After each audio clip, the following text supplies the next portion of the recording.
Hello കൂട്ടുകാരെ, നമ്മൾ ഇന്ന് പഠിക്കാൻ പോകുന്നത് ചാപ്റ്റർ 2ൻ്റെ ബാക്കി ചില പ്രധാന ഓർഗാനിക് സംയുക്തങ്ങളെ പറ്റിയാണ്.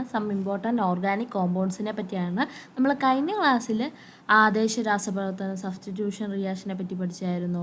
അഡീഷൻ രാസപ്രവർത്തനത്തെ പറ്റി പഠിച്ചു. പോളിമറൈസേഷനിൽ വരുന്ന അഡീഷൻ പോളിമറുകളും കണ്ടൻസേഷൻ പോളിമറുകളെ പറ്റി പഠിച്ചായിരുന്നു. തെർമൽ ക്രാക്കിങ്, താപീയ വിഘടനത്തെ പറ്റി പഠിച്ചു.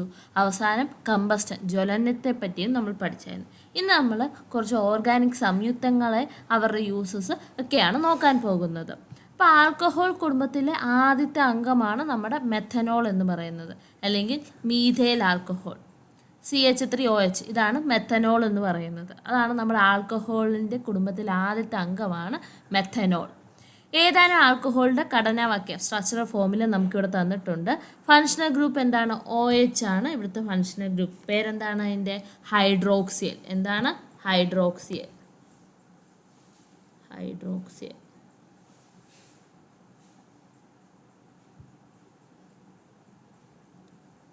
ഹൈഡ്രോക്സിയൽ. ഇനി ഓരോരുത്തരുടെ നെയിം എഴുതാനാണ് പറഞ്ഞത്. CH3OH ഇതെന്താണ്? മെഥനോളാണ്. ഇവിടെ കിടപ്പുണ്ട്, മെഥനോളാണിത്, മെഥനോൾ. ഇനി CH3, CH2OH എന്താണ്? 2 കാർബണാണ്. അപ്പോൾ എന്ത് വരും? എത്തനോൾ. എത്തനോൾ.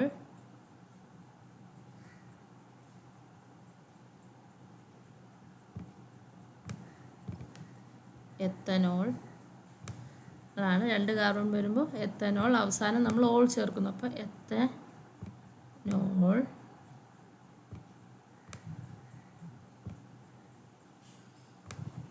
എത്തനോൾ. അവസാനത്തെ എന്താണ്? 3 കാർബൺ ആറ്റം വരുന്നു, OH ഗ്രൂപ്പും കൂടെ ചേർന്നു. അപ്പോൾ എന്താ? പ്രൊപ്പനോൾ. എന്താണ്? പ്രൊപ്പനോൾ. പ്രൊപ്പനോൾ. പ്രൊപ്പനോൾ. ഇതാണ് ഇതിൻ്റെ നെയിംസൊക്കെ. IUPAC നാമങ്ങൾ ഇതൊക്കെയാണ്. നമ്മളിതൊക്കെ എഴുതാൻ പഠിച്ചതാണ്, നെയിമൊക്കെ. ഇത് പ്രൊപ്പനോൾ.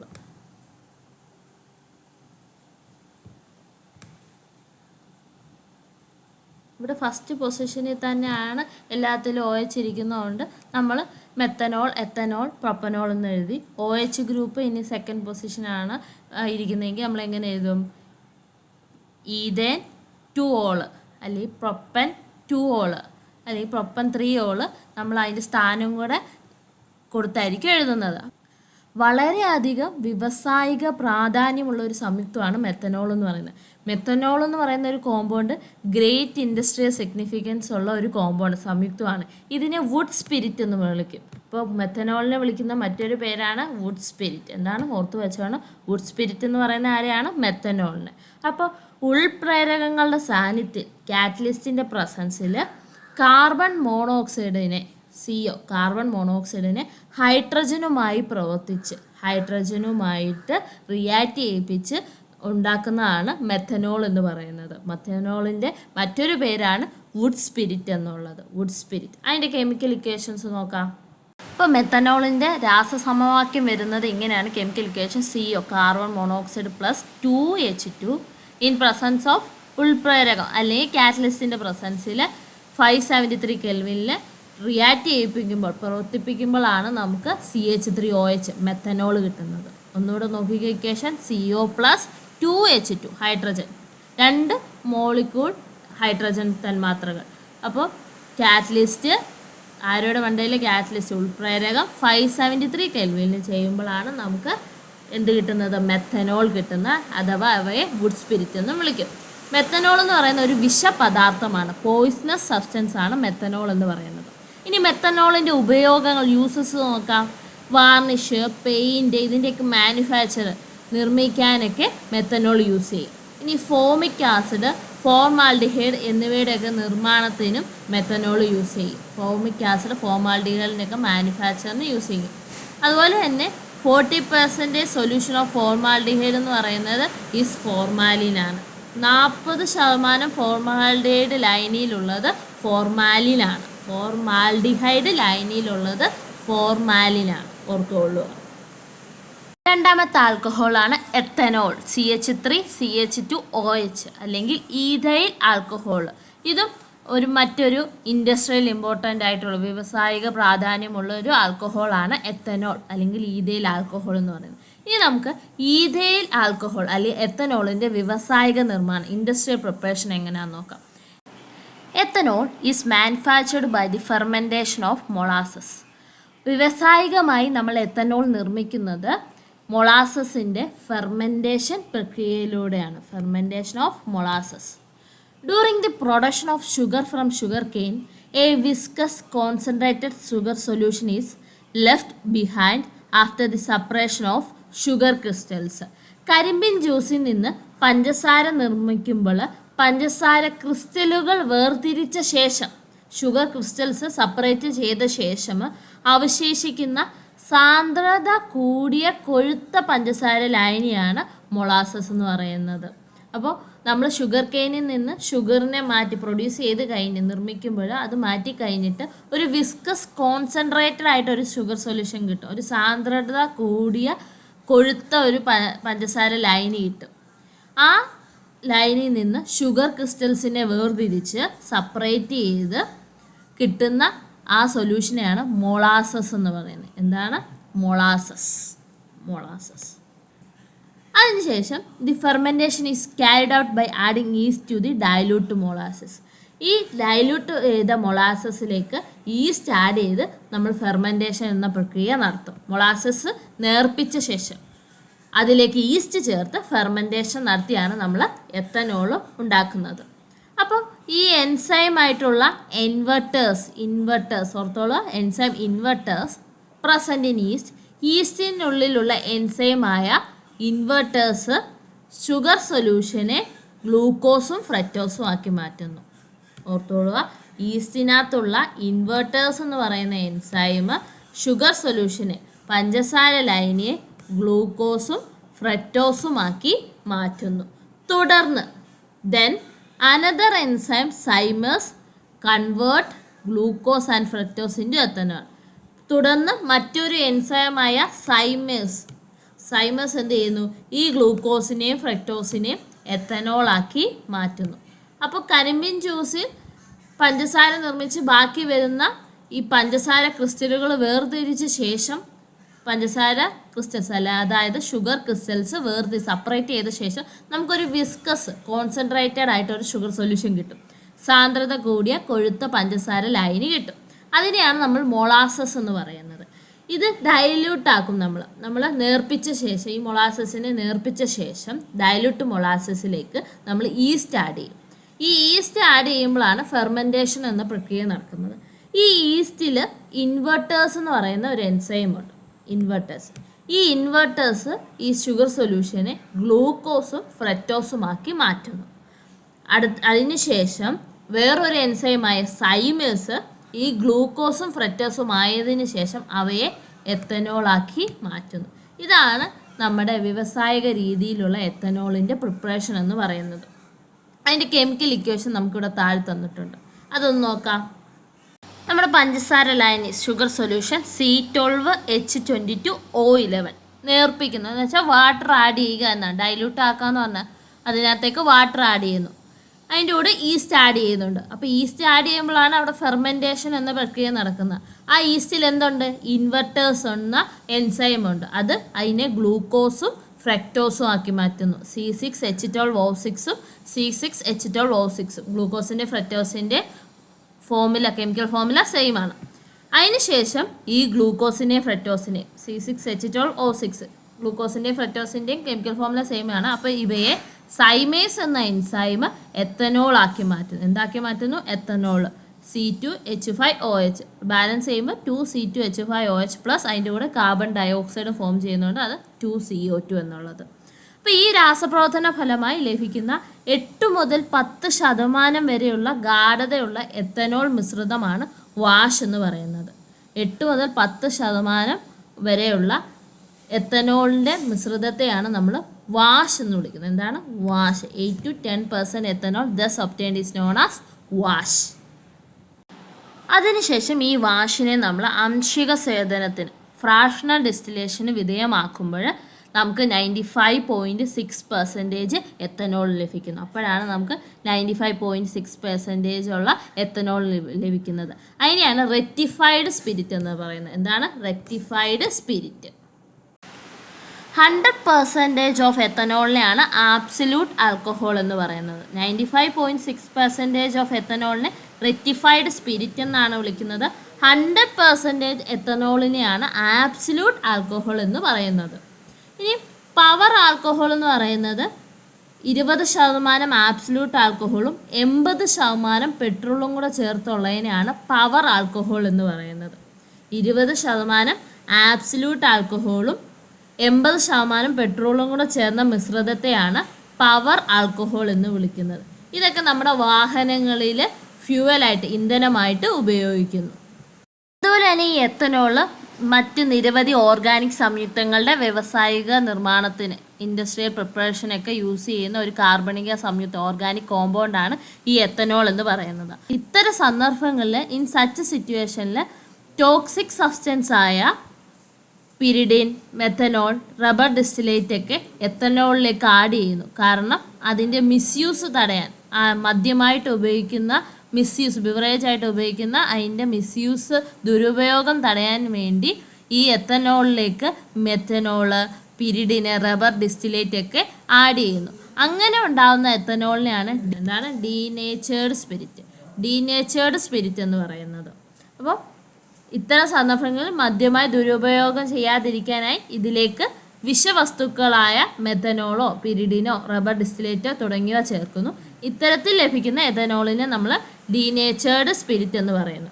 ഇങ്ങനെ ഡീനേച്ചറായ മെത്തനോൾ ചേർത്ത എത്തനോളിനെ നമ്മൾ മെഥിലേറ്റഡ് സ്പിരിറ്റ് എന്ന് പറയുന്നു. ഇങ്ങനെ ഡീനാച്ചറായ മെത്തനോളും കൊണ്ട് ഡീനാച്ചേർഡായ എത്തനോളിനെ നമ്മൾ മീഥൈലേറ്റഡ് സ്പിരിറ്റ് എന്ന് വിളിക്കുന്നു. എന്താണ് മീഥൈലേറ്റഡ് സ്പിരിറ്റ്? ഇനി എത്തനോളിൻ്റെ ഉപയോഗങ്ങൾ നോക്കാം. പ്രൊഡക്ഷൻ ഓഫ് പവർ ആൽക്കഹോൾ നിർമ്മിക്കാൻ ഉപയോഗിക്കുന്നു. As a solvent for medicines, ഔഷധങ്ങളുടെ ലായകമായിട്ട് ഉപയോഗിക്കുന്നു. മാനുഫാക്ചർ ഓഫ് പെയിൻറ്റിൻ്റെ നിർമ്മിക്കുന്നതിന് ഉപയോഗിക്കുന്നു. ആസ് പ്രിസർവേറ്റീവായിട്ട് എത്തനോൾ ഉപയോഗിക്കുന്നു. Production of organic compounds, organic സംയുക്തങ്ങളുടെ നിർമ്മാണത്തിനും എത്തനോൾ ഉപയോഗിക്കുന്നുണ്ട്. അടുത്തതായിട്ടുള്ള സംയുക്തമാണ് എത്തനോയിക് ആസിഡ്. എന്താണ് എത്തനോയിക് ആസിഡ്? CH3COH. അപ്പോൾ വ്യാവസായികമായി വളരെയധികം പ്രാധാന്യമുള്ള ഒരു കാർബോക്സിലിക് ആസിഡാണ് ഈ എത്തനോയിക് ആസിഡ് എന്ന് പറയുന്നത്.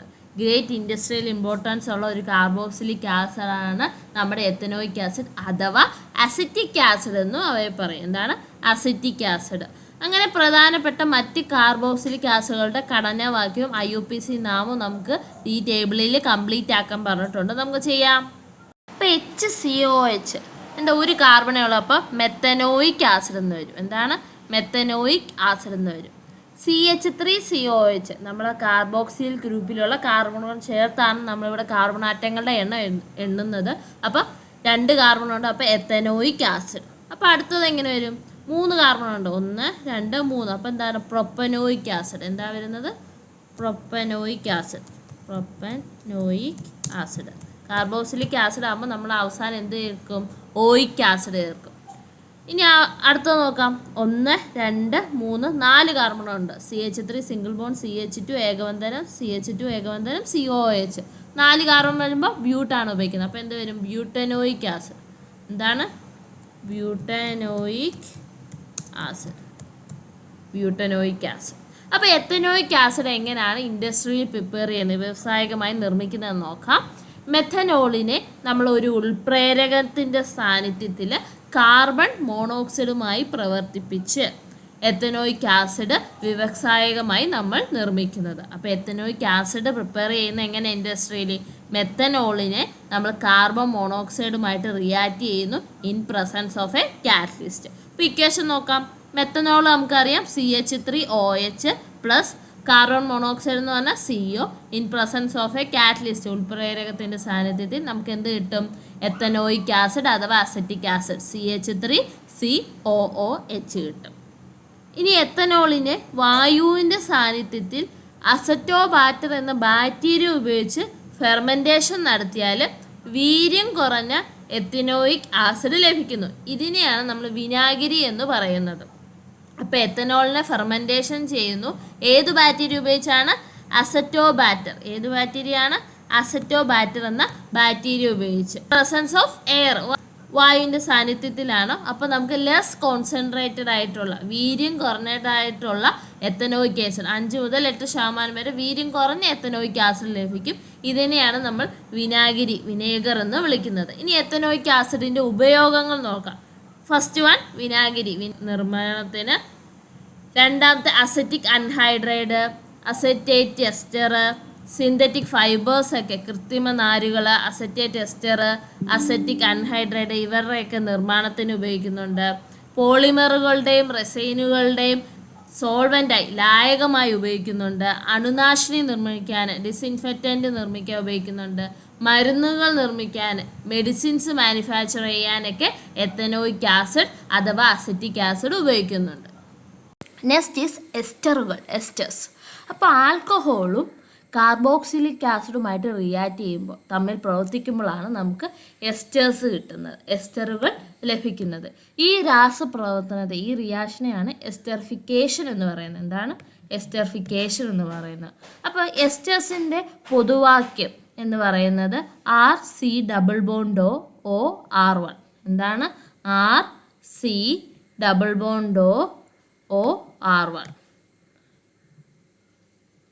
ഇവിടെ ആറും R1ഉം എന്നിവ ആൽക്കൈൽ ഗ്രൂപ്പുകളാണ്. ആൽക്കൈൽ ഗ്രൂപ്പ്സ് ആണ് ഈ ആറും R1ഒക്കെ സൂചിപ്പിക്കുന്നത്. ഇനി നമുക്ക് ഈഥൈൽ എത്തനേറ്റ് എങ്ങനെയാണ് ഉണ്ടാകുന്നതെന്ന് നോക്കാം. അതൊരു എസ്റ്ററാണ്. അപ്പോൾ അതിൻ്റെ ഒരു കെമിക്കൽ ഇക്വേഷൻ തന്നിട്ടുണ്ട്. CH3COOH. CH3COOH നമുക്കറിയാം എന്താണ്? എത്തനോയിക് ആസിഡ് അഥവാ അസറ്റിക് ആസിഡ്. പ്ലസ് HOCH2CH3 എന്താണ്? എത്തനോളും. അപ്പോൾ എത്തനോളും എത്തനോയിക് ആസിഡും കൂടെ ഗാഢ H2SO4, കോൺസെൻട്രേറ്റഡ് H2SO4ൽ പ്രവർത്തിക്കുമ്പോഴാണ് നമുക്ക് എന്ത് കിട്ടുന്നത്? ഈഥൈൽ എത്തനോയിറ്റ് കിട്ടുന്നത്. എന്താ ഇവിടെ സംഭവിക്കുന്നത്? ഇവിടെയുള്ള വാട്ടർ മോളിക്യൂൾ അങ്ങ് പോകും, എന്നിട്ട് ബാക്കി അങ്ങ് യോജിപ്പിച്ച് എഴുതിയാൽ മതി. അപ്പോൾ എന്ത് കിട്ടും? CH3CO single bond CH2 single bond CH3 plus H2O. ഇതാണ് ഈഥൈൽ എത്തനോയിറ്റ് എന്ന് പറയുന്നത്. ഈ രാസപ്രവർത്തനത്തിലെ അഭികാര്യങ്ങളായതെല്ലാമാണ്. അഭികാര്യങ്ങൾ ആരൊക്കെയാണ്? എത്തനോയിക് ആസിഡ് CH3COOHും CH3CH2OH എത്തനോളുമാണ് ഇവിടുത്തെ റിയാക്റ്റൻസ് എന്ന് പറയുന്നത്. Write the names of their functional group. അവരുടെ ഫങ്ഷണൽ ഗ്രൂപ്പിൻ്റെ പേര് എഴുതാം. ആദ്യത്തേതിൽ ഫങ്ഷണൽ ഗ്രൂപ്പിൻ്റെ നെയിം എന്താ? Carboxyl group. എന്താണ്? Carboxyl group. രണ്ടാമത്തേൻ്റെ എന്താണ്? OH ഗ്രൂപ്പാണ്. അതെന്താണ് അതിൻ്റെ നെയിം? ഹൈഡ്രോക്സിയൽ ഗ്രൂപ്പ്. അപ്പോൾ എങ്ങനെയാണ് എസ്റ്ററായി ഈഥൈൽ എത്തനോയിറ്റ് ഉണ്ടായത്? എത്തനോയിക് ആസിഡ് എത്തനോളുമായിട്ട് റിയാക്ട് ചെയ്യുന്നു in presence of concentrated sulphuric acid, ഗാഢ സൾഫ്യൂരിക് ആസിഡിൻ്റെ സാന്നിധ്യത്തിൽ. അപ്പോൾ ഈ എസ്റ്ററുകൾക്ക് പൂക്കളുടെയും പഴങ്ങളുടെയും സുഗന്ധമുള്ളതുകൊണ്ട് ഇവ കൃത്രിമ പെർഫ്യൂമുകളും ജ്യൂസുകളൊക്കെ നിർമ്മിക്കാൻ ഇവ ഉപയോഗിക്കുന്നുണ്ട്. അപ്പോൾ ഈ എസ്റ്റർക്ക് ഫ്ലവേഴ്സിൻ്റെയും ഫ്രൂട്ട്സിൻ്റെയൊക്കെ ഫ്രാഗ്രൻസ് ഉണ്ട്. അപ്പോൾ അവർ ആർട്ടിഫിഷ്യൽ പെർഫ്യൂംസും ജ്യൂസസ് ഒക്കെ ഉണ്ടാക്കാൻ ഉപയോഗിക്കുന്നു. അപ്പോൾ താഴെ നമുക്ക് ചില കാർബോക്സിലിക് ആസിഡ് ഉണ്ട്, ആൽക്കഹോളിൻ്റെ പേരുണ്ട്, അവ ചേർന്നുണ്ടാകുന്ന എസ്റ്ററിൻ്റെ നെയിമുണ്ട്. എന്താണ് അവരുടെ സുഗന്ധം എന്നും നമുക്ക് തന്നിട്ടുണ്ട്. നമുക്ക് ആ ടേബിൾ ഒന്ന് നോക്കിയാലോ. അപ്പോൾ കാർബോക്സിലിക് ആസിഡിൻ്റെ പേര് എത്തനോയിക് ആസിഡ്. Ethanoic acid. ആൽക്കഹോളിൻ്റെ പേര് ഐസോ അമൈൽ ആൽക്കഹോൾ. ഉണ്ടാകുന്ന എസ്റ്റർ എന്ന് പറയുന്നത് ഐസോ അമൈൽ അസറ്റേറ്റ് എന്നാണ്. അതിന് നേന്ത്രപ്പഴം, ബനാനയുടെ ഫ്രാഗ്രൻസ്, സുഗന്ധമാണുള്ളത്. ഇനി എത്തനോയിക് ആസിഡ് ബെൻസൈൽ ആൽക്കഹോളുമായിട്ട് ട്രീറ്റ് ചെയ്യുമ്പോൾ കിട്ടുന്നത് ബെൻസൈൽ എത്തനോയിറ്റ് ആണ്. അതിന് ജാസ്മിൻ, നല്ല മുല്ലപ്പൂവിൻ്റെ മണമാണ്. ഇനി എത്തനോയിക് ആസിഡ് ഒക്ടൈൽ ആൽക്കഹോളുമായിട്ട് ട്രീറ്റ് ചെയ്യുമ്പോൾ നമുക്ക് കിട്ടുന്ന ഒക്ടൈൽ എത്തനോയിറ്റ് ആണ്. അതിന് നല്ല ഓറഞ്ച് ഇല്ലേ, ഓറഞ്ചിൻ്റെ സുഗന്ധമാണ്. ഇനി ബ്യൂട്ടനോയിക് ആസിഡ് ഈഥൈൽ ആൽക്കഹോളുമായിട്ട് ട്രീറ്റ് ചെയ്യുമ്പോൾ നമുക്ക് കിട്ടുന്ന എസ്റ്റർ എന്ന് പറയുന്നത് ഈഥൈൽ ബ്യൂട്ടനോയിറ്റ് ആണ്. അതിന് നല്ല പൈനാപ്പിളിൻ്റെ, കൈതച്ചക്കയുടെ മണമാണ്, പൈനാപ്പിൾ അതിൻ്റെ മണമാണ് ഉണ്ടാകുന്നത്. അടുത്തൊരു ചോദ്യം എന്ന് പറഞ്ഞാൽ ചൂടെ നൽകിയിരിക്കുന്ന സംയുക്തങ്ങളിൽ നിന്ന് എസ്റ്ററുകളെ കണ്ടെത്തുക, ഫൈൻഡ് ചെയ്യുക. അവ നിർമ്മിക്കാൻ, അവർ പ്രിപ്പയർ ചെയ്യാൻ ആവശ്യമായ കാർബോക്സിലിക് ആസിഡും അതുപോലെ തന്നെ ആൽക്കഹോളും ഇതിൽ നിന്ന് തന്നെ കണ്ടുപിടിച്ച് ആ ടേബിൾ പൂർത്തീകരിക്കാനാണ്. അപ്പോൾ അങ്ങ് ചെയ്യാം. ഒന്നാമത്തേൻ്റെ തന്നിട്ടുണ്ട് CH3CO single bond CH2 single bond CH2 single bond CH3. അപ്പോൾ നമ്മൾ എന്ത് ചെയ്യണം? ഈ CO കഴിയുമ്പോൾ ഒരു HOH ഇട്ട് കൊടുക്കുക. ഓക്കെ, എച്ച് ആറുടെ കൂടെ പോകണം, COയുടെ കൂടെ പോകണം. അപ്പോൾ CH3 സിംഗിൾ ബോണ്ട് COOH, അതാണ് നമ്മുടെ കാർബോക്സിലിക് ആസിഡ് എന്ന് പറയുന്നത്. OH ആറുടെ കൂടെ പോകണം, ഇവരുടെ കൂടെ പോകണം. അപ്പോൾ CH3 single bond CH2 single bond CH2OH, അതാണ് നമ്മുടെ ആൽക്കഹോൾ എന്ന് പറയുന്നത്. അങ്ങനെ നമുക്ക് ഈ എസ്റ്ററിൻ്റെ ഇതുപോലത്തെ എസ്റ്ററിൻ്റെ കണ്ടുപിടിച്ചുകൂടെ ആരൊക്കെയാണ് കാർബോക്സിലിക് ആസിഡ് ആൽക്കഹോൾ എന്നുള്ളത്. ഇതിനെ B എന്ന് വിളിക്കുമ്പോൾ ഇതിനാവശ്യമായുള്ള കാർബോക്സിലിക് ആസിഡും ആൽക്കഹോളും ഏതാണ് നോക്ക്. CH3 CH2 COO single bond CH2 single bond CH3. അപ്പോൾ കാർബോക്സിലിക് ആസിഡ് എന്ന് പറയുന്നത് ഇങ്ങനെ 2 കാർബണും അതിൽ COH കൂടെ വരുന്നത്. അപ്പോൾ ഇതാണ് അതിൻ്റെ കാർബോക്സിലിക് ആസിഡ്. ഇനി OH വരുന്ന 2 കാർബണും ചേർന്ന് OH വരുന്ന ഒരു ആൽക്കഹോൾ ഗ്രൂപ്പും വേണം. അതവിടെ താഴെ കിടപ്പുണ്ട്. അപ്പോൾ ഇതൊക്കെയാണ് Bയുടെ 2 കാർബോക്സിലിക് ആസിഡും ആൽക്കഹോളും എന്ന് പറയുന്നത്. അടുത്തൊരു എസ്റ്റർ ഇത് നോക്കാം. അതിനെ നമുക്ക് C എന്ന് വിളിക്കാം. ഇവിടെ CH3 single bond CH2 single bond COO single bond CH3. അപ്പോൾ CH3 single bond CH2 single bond COH വരുന്ന ഒരു കോമ്പൗണ്ട് വേണം. അതാണ് കാർബോക്സിലിക് ആസിഡ്. അതേത് തന്നെ ഇതിനെ തന്നെ നമുക്ക് കാർബോക്സിലിക് ആസിഡായിട്ട് എടുക്കാം. ഇനി CH3OH മതി അല്ലേ, ഈ സൈഡിൽ CH3 മാത്രമേ ഉള്ളൂ. അപ്പോൾ അതിൻ്റെ കൂടെ OH കൂടെ വരുന്ന ഒരു കോമ്പൗണ്ട് മതി. ആണ്ടേ ഇതിനെ നമുക്ക് ആൽക്കഹോളാക്കി അതിൻ്റെ എടുക്കാം. ഓക്കെ, ഇനി അടുത്ത എസ്റ്റർ നോക്കാം. ഇത് നമുക്ക് D എന്ന് വിളിക്കാം.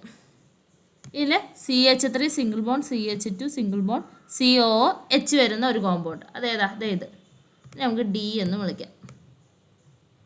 ഇനി CH3 single bond CH2 single bond CH2, അതിൽ നിന്ന് OH പോയതായിരിക്കുമല്ലോ. അപ്പോൾ അതാണ് ആൽക്കഹോൾ. അത് OH വരുന്ന കോമ്പൗണ്ട് ഏതാണ്ട്. അപ്പോൾ ഇതിനെ നമുക്ക് D എന്ന് വിളിക്കാം. അപ്പോൾ ഇതാണ് അതിൻ്റെ ആൽക്കഹോൾ, ഇതാണ് അതിൻ്റെ കാർബോക്സിലിക് ആസിഡ്. അത് രണ്ടും കൂടെ ചേർന്നപ്പോഴാണ് നമുക്ക് എന്ത് കിട്ടിയത്, ഈ എസ്റ്റർ കിട്ടിയത്. ഇനി നമ്മുടെ ആദ്യത്തെ ഓൾറെഡി തന്നിരിക്കുന്ന ഇതാണ് ഇതിൻ്റെ A എന്ന് പറയുന്ന എസ്റ്റർ. അതിൻ്റെ കാർബോക്സിലിക് ആസിഡാണ് CH3 COOH എന്ന് പറയുന്നത്. അതിൻ്റെ ആൽക്കഹോളാണ് CH3 CH2 single bond CH2OH എന്ന് പറയും. കണ്ടുപിടിക്കാൻ എളുപ്പമല്ലേ. നമ്മുടെ കോമ്പൗണ്ടിൽ അല്ലെങ്കിൽ എസ്റ്റർ ഉണ്ടാകുന്നത് എങ്ങനെയാണ്, COHലെ Hഉം പോവും, നമ്മുടെ ഹൈഡ്രോക്സിൽ ഗ്രൂപ്പിലെ OHഉം അങ്ങ് പോവും. അത് അത്രയും ചേർന്നാണ് എന്തുണ്ടാവുന്നത്, നമ്മുടെ എസ്റ്റർ ഉണ്ടാവുന്നത്. അപ്പോൾ നമ്മൾ എന്ത് ചെയ്യണം, ഇങ്ങനെ കോമ്പൗണ്ട് വരുമ്പോൾ നമ്മൾ ഇവിടെ H ഇടണം, ഇവിടെ OH ഇടണം. ഓക്കെ, ഈ OH ആർക്ക് പോവും, CH3 പോവും, H ഈ ഇത്രയും ആൾക്കാർക്ക് പോവും. അപ്പോൾ നമുക്ക് സിമ്പിളായിട്ട് ആരാണ് അന്നത്തെ കാർബോക്സിലിക് ആസിഡ്, ആരാണ് അന്നത്തെ ആൽക്കഹോൾ എന്ന് കണ്ടുപിടിച്ചുകൂടെ. ഞാൻ നേരിട്ട് അങ്ങ് ചെയ്തു തന്നാൽ നിങ്ങൾക്ക് സംശയം ഉണ്ടെങ്കിൽ നിങ്ങളിങ്ങനെ എഴുതാൽ മതി. ഇപ്പോൾ ഇവിടെ നോക്ക്, CH3 single bond CH2 CO, ഇവിടെ ഒരു H ഇടുക, ഇവിടെ ഒരു OH ഇടുക. ഓക്കെ, H ആറുടെ പോകണം, COയുടെ കൂടെ പോകണം, OH അതിൻ്റെ ബാക്കിയുള്ള ആൽക്കൈൽ ഗ്രൂപ്പിൻ്റെ കൂടെ പോകും. അപ്പോൾ നമുക്ക് അതിൻ്റെ 2 കോമ്പൗണ്ട് ആക്കാം. അത് നമുക്ക് ഈസി ആയിട്ട് കണ്ടുപിടിച്ചോടെ. ഇത്രയേ ഉള്ളൂ, സിമ്പിളാണ്. ആൻഡ് ഫൈനലി നമ്മൾ ഔഷധങ്ങൾ, നമ്മൾ ചാപ്റ്ററിൻ്റെ അവസാനം എത്തിയിരിക്കുകയാണ്. ഇതും കൂടെ പഠിച്ചു കഴിഞ്ഞാൽ ഈ ചാപ്റ്റർ ക്ലോസ്. ഔഷധങ്ങൾ, മെഡിസിനെ പറ്റിയാണ് ഇനി അവസാനമായിട്ട് നമ്മൾ പഠിക്കാനുള്ളത്. അപ്പം ആരോഗ്യവും ആയുസ്സും വർദ്ധിപ്പിക്കുന്നതിൽ വൈദ്യശാസ്ത്രത്തിനും ഔഷധങ്ങൾക്കുമുള്ള സ്ഥാനം നിസ്തുലമാണ് അല്ലേ. മെഡിക്കൽ സയൻസിനും മെഡിസിനും play a pivotal role in enhancing നമ്മുടെ ഹെൽത്ത്, ആരോഗ്യവും ലൈഫ് സ്പാൻ, ആയുസ്സും വർദ്ധിപ്പിക്കുന്നതിൽ. അപ്പോൾ chemistry has contributed immensely to the advancement of various fields of medical science and pharmaceutical research. വൈദ്യശാസ്ത്രത്തിൻ്റെ വിവിധ മേഖലകളിൽ പുരോഗതിക്കും ഔഷധ രംഗത്ത് ഗവേഷണങ്ങൾക്കും രസതന്ത്രത്തിൻ്റെ സംഭാവനകൾ എന്ന് പറയുന്നത് അതിപ്രധാനമാണ്. അപ്പോൾ ആധുനിക ചികിത്സാ രീതിയിൽ ഉപയോഗിക്കുന്ന ചില ഔഷധങ്ങളുടെ വിഭാഗവും അവയുടെ ധർമ്മവും പട്ടികയിൽ ഉൾപ്പെടുത്തിയിട്ടുണ്ട്. നോക്കുക. അപ്പോൾ നമ്മൾ ഇപ്പോൾ ഉപയോഗിക്കുന്ന മോഡേൺ മെത്തേഡ്സ് ഓഫ് മെഡിക്കൽ തെറാപ്പിയിൽ ഉപയോഗിക്കുന്ന മെഡിസിൻസ്, അവരുടെ കാറ്റഗറി ഫങ്ഷനൊക്കെ നമുക്ക് ഈ ടേബിളിൽ തന്നിട്ടുണ്ട്. ഏതൊക്കെയാണെന്ന് നോക്കാം. അനാൽജസുകൾ, അവർ വേദന സംഹാരികളാണ്, റിലീവ് പെയിൻ. അതിന് എക്സാമ്പിളാണ് ആസ്പ്രിൻ. ആസ്പ്രിനൊക്കെ കേട്ടിട്ടില്ലേ, വേദന സംഹാരിയാണ്, പെയിൻ കുറയ്ക്കുമെന്നൊക്കെ. അത് അനാൽജസിക് കാറ്റഗറി വരുന്നതാണ് ആസ്പ്രിൻ എന്ന് പറയുന്നത്. ഇനി ആൻറ്റിപൈറേറ്റുകൾ, അവരെന്താ ശരീര താപനിലയൊക്കെ കുറയ്ക്കുന്നതിന്, നമ്മുടെ ബോഡി ടെമ്പറേച്ചറൊക്കെ കുറയ്ക്കുന്നതിന്. അത് നമുക്കറിയാം. ഏതാ ഗുളിക, പാരസെറ്റാമോൾ. അടുത്തത് ആൻറ്റിസെപ്റ്റിക്സ്, നമ്മുടെ സൂക്ഷ്മാണുക്കളെ നിയന്ത്രിക്കുന്നത്, നമ്മുടെ മൈക്രോ ഓർഗാൻസിനെയൊക്കെ കൺട്രോൾ ചെയ്യാൻ. അതും നമുക്കറിയാം, ഡെറ്റോൾ. അടുത്ത അവസാനത്തായി ആൻറ്റിബയോട്ടിക്കുകൾ. ആൻറ്റിബയോട്ടിക്കുകളാണ് നമ്മുടെ ഇൻഫെഷ്യസ് ആയിട്ടുള്ള മൈക്രോ ഓർഗാനിസിനെ അല്ലെങ്കിൽ രോഗകാരികളായ സൂക്ഷ്മാണുക്കളെ നശിപ്പിക്കുന്നതിനും അവരുടെ വളർച്ച തടയാനും അവരുടെ ഗ്രോത്ത് പ്രിവെൻറ്റ് ചെയ്യാനൊക്കെ ഉപയോഗിക്കുന്നത്. അതിനുപയോഗിക്കുന്നതാണ് പെൻസിലിൻ എന്ന് പറയുന്നത്. ഇപ്പോൾ അലോപ്പതി ചികിത്സാ രീതിയിൽ സാധാരണയായി ഉപയോഗിക്കുന്ന ഔഷധങ്ങളാണ് മെഡിസിൻസ് ആണ് പാരസെറ്റമോളും ആസ്പിരിനും. പാരസെറ്റമോളും ആസ്പിരിനും ആണ് നമ്മൾ അലോപ്പതി ട്രീറ്റ്മെൻറ്റ് സിസ്റ്റത്തിൽ കോമൺലി യൂസ് ചെയ്യുന്നതായിട്ട് നമുക്കറിയാം. Paracetamol is used both as an antipyretic and as an analgesic. പാരസെറ്റമോളിന് ശരീര താപനില കുറയ്ക്കുന്നതിനും വേദന സംഹാരിയായിട്ടൊക്കെ ഉപയോഗിക്കുന്നത്. നമുക്കറിയാം പാരസെറ്റമോൾ നമ്മുടെ ശരീരത്തിൻ്റെ താപനില കുറയ്ക്കാനും വേദന സംഹാരിയായിട്ടൊക്കെ നമ്മൾ ഉപയോഗിക്കുന്നുണ്ട്.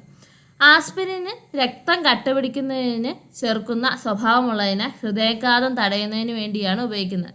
ഈ ആസ്പിരിൻ്റെ സ്വഭാവം എന്ന് പറയുന്നത് നമ്മുടെ രക്തം കട്ട പിടിക്കാതിരിക്കാൻ ആൻറ്റി ബ്ലഡ് കൊയാഗുലൻ്റ് പ്രോപ്പർട്ടി നമ്മുടെ ആസ്പിരിനുള്ളതുകൊണ്ട് നമ്മുടെ ഹാർട്ട് അറ്റാക്ക് ഒക്കെ പ്രിവെൻറ്റ് ചെയ്യാൻ ഉപയോഗിക്കുന്ന ഒരു മരുന്നാണ് ആസ്പിരിൻ എന്ന് പറയുന്നത്. അതുപോലെ തന്നെ ആസ്പിരിൻ ഒരു അനാൽജൽസിക്കാണ്, വേദന സംഹാരിയായിട്ടും ഉപയോഗിക്കാറുണ്ട്. നമ്മൾ പാരസെറ്റമോൾ എന്ന് കേട്ടിട്ടുണ്ട്. പാരസെറ്റമോളിൻ്റെ സ്ട്രക്ചർ കണ്ടിട്ടുണ്ടോ? ഇതാണ് പാരസെറ്റമോളിൻ്റെ സ്ട്രക്ചർ.